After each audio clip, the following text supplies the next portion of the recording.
হয়, পৰ্বতজোৰাত এজন ব্যক্তিগত খণ্ডৰ এজন শিক্ষক আচলতে ড্ৰাগন খেতিৰে কিন্তু স্বাৱলম্বিতা অৰ্জন কৰা পৰিলক্ষিত হৈছে।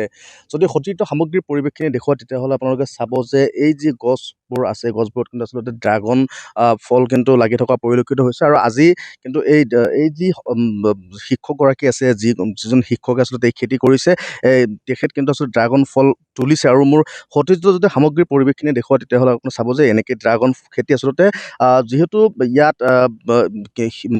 যিগৰাকী শিক্ষক তেওঁ কেনেকৈ আচলতে এই ড্ৰাগন খেতি কৰিলে বা তেওঁৰ মনলৈ চিন্তা কেনেকৈ আহিছে, তেখেতৰ সৈতে কিছু কথা জনাৰ চেষ্টা কৰিম যিহেতু ইয়াত আছে। আৰু আমি চাইছোঁ যে ইয়াত প্ৰতিখন গছতে কিন্তু ফল লগা পৰিলক্ষিত হৈছে। আমি অকণমান আপোনাৰ কাষলৈ আহিব বিচাৰিছোঁ যিহেতু বাইদেউ, কিমান দিনৰ পৰা এই খেতিত আপোনালোকে জড়িত হৈ আছে? বেছিভাগ মানে 2022 2022 পৰা। অঁ। কিমান গছ আছে ইয়াত? ইয়াত 1600। 1600। অঁ। এইটো বজাৰ চাহিদা কেনেকুৱা? মই যিহেতু ইয়াত আছে আৰু যিগৰাকী শিক্ষক আচলতে তেখেতৰ সৈতে কিছু কথা চেষ্টা কৰিম। অকণমান আপোনাৰ কাষলৈ আহিব বিচাৰিছোঁ। ড্ৰাগন খেতি কৰিছে আপুনি বহুদিনৰ পৰা পৰ্বতঝৰাত, আৰু কেনেকুৱা ধৰণৰ বজাৰত চাহিদা বা কিমান দিনৰ পৰা আপুনি খেতিৰ লগত জড়িত হৈ পৰিছে? নমস্কাৰ। মই আচলতে ড্ৰাগন খেতিটো কৰিছোঁ 2022 পৰা। তাৰপিছত প্ৰথমতে মই 400 মানে প্লেন আনিছিলোঁ। তাৰপিছত মোৰ নিজা যিটো 400 আনিছোঁ তাৰ পৰাই পিছত মই এক্সটেনশ্যন কৰিলোঁ। টোটেল 1600 গছ হ'ল বৰ্তমান ফল দিয়াকেইটা।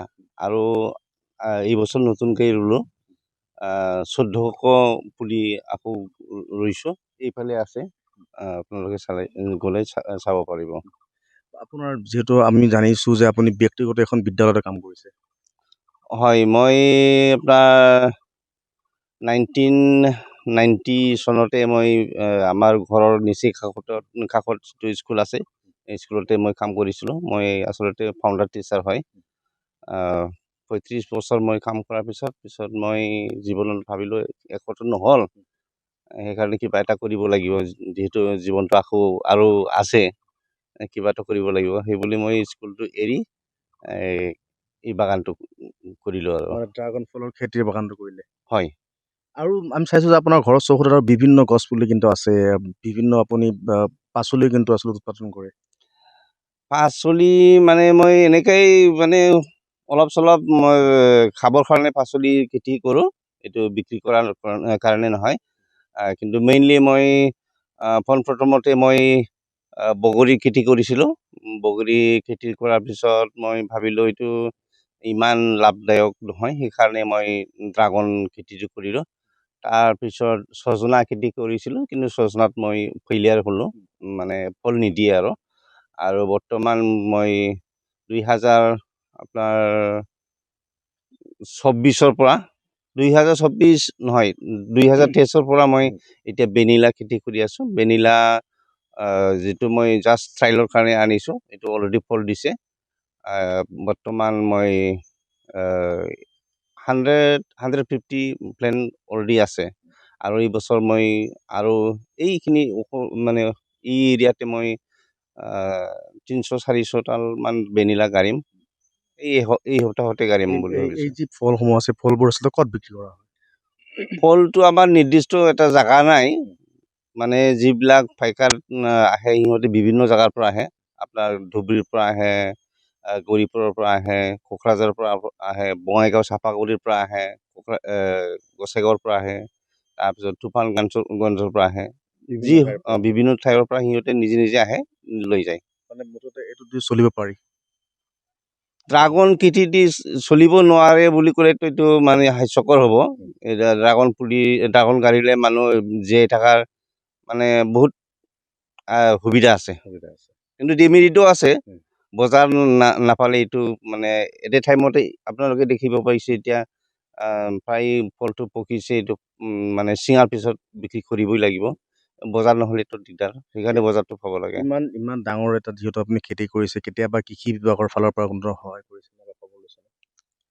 মই আচলতে কোনো ডিপাৰ্টমেণ্টেদি কোনো সহায় কৰা নাই, কমপ্লিটলি মোৰ নিজৰ পৰাই মই কৰিছোঁ এইটো। যদি কৰে যদি কৰে মানে কৰিলেতো ভাল কথা।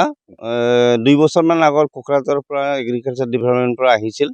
তেখেতে অফিচাৰজনে কৈছিল যে মোক ড্ৰাগন পুলি দিব। পিছত মই গম পালোঁ সিহঁতে আপোনাৰ AB গ্ৰেডৰ পুলি দিব, কিন্তু AB গ্ৰেডৰ পুলিটো মই ভাল নাপাওঁ। মই যিহেতু জানো ড্ৰাগন ফলটো এইটো মোৰ চিয়াম গ্ৰেডৰ হয়। চিয়ামটো ভাল হয়, জাতটো ভাল আৰু অলপ ডাঙৰো হয়, কিন্তু AB গ্ৰেডটো সৰু সৰু হয়, সেইকাৰণে মই এইটো লোৱা নাই। আপুনি যিহেতু চাইছোঁ যে খেতিখন ডাঙৰ আপোনাৰ ইয়াত আপুনি কৰ্ম সংস্থাপন দিছেনে দুই এজন ইয়াত কাম কৰে? কৰ্ম সংস্থাপন মানে মই ইয়াতে একচুৱেলি নিজেই কাম কৰোঁ আৰু মোৰ ঘৰৰ ওচৰে পাঁজৰে মানে আমাৰ নিচেই ওচৰৰ পৰাতো মানুহ নাই, অলপ দূৰৰ পৰা মানুহ আহে। তেওঁলোকে সংস্থাপন পাইছে মোটামুটি এটা। 100%। মোৰ একচুৱেলি ক'ব গ'লে মাহত 20 দিনেই কাম কৰিব পাৰে ইয়াতে, 4-5জন থাকেই। আজিও আহিব লগা আছিল, কিন্তু বৰষুণ দিয়াৰ কাৰণে সিহঁতে অহা নাই।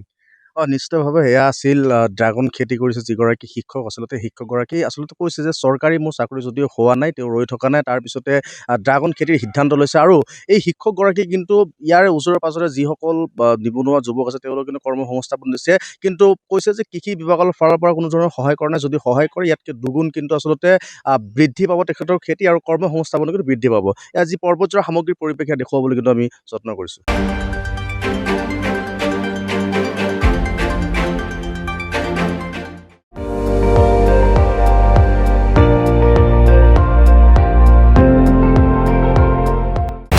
আপুনি চাই আছে ND24, সৰ্বশ্ৰেষ্ঠ নহয় সৰ্বোত্তমৰ দৌৰ।